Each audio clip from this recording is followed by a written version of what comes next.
In Ellesmere, Delaware, in a private residence, and it is February 1st, 2020. 2020. And when we came downstairs to take a break, one of our trigger object animals upstairs was going off. We couldn't figure out, what was going on, but we thought we'd let it go so we can capture whatever it is on the cameras while we were in a different room. But as we were finishing up our break, we went to go turn off the lights, and we realized, as I'm going to turn off the lights now, I don't know if you can hear it in the background, but that's our trigger object, Teddy. It's a trigger stuffed dog. But as I turn off the lights, he actually stops going off instantaneously. So we're able to debunk anything actually touching him or triggering him to go off. Again, turn on the lights. It's going off.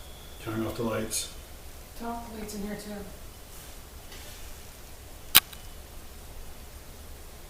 They completely stopped. So that's interesting, and this is why we do a lot of research going through the house and trying to understand if it's paranormal or bad electricity.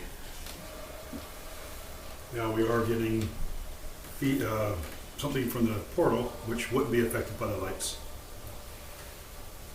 So we're not debunking everything that's happening here.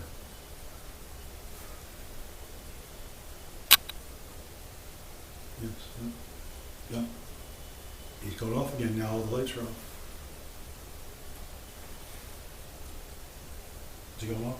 Yeah, but I think it's just the electricity left in the line going through the current of the house. Mm-hmm. Kind of a bummer, but there's been lots of other things here. It's not just the electricity, but this is just one thing that we left a room and thought, wow,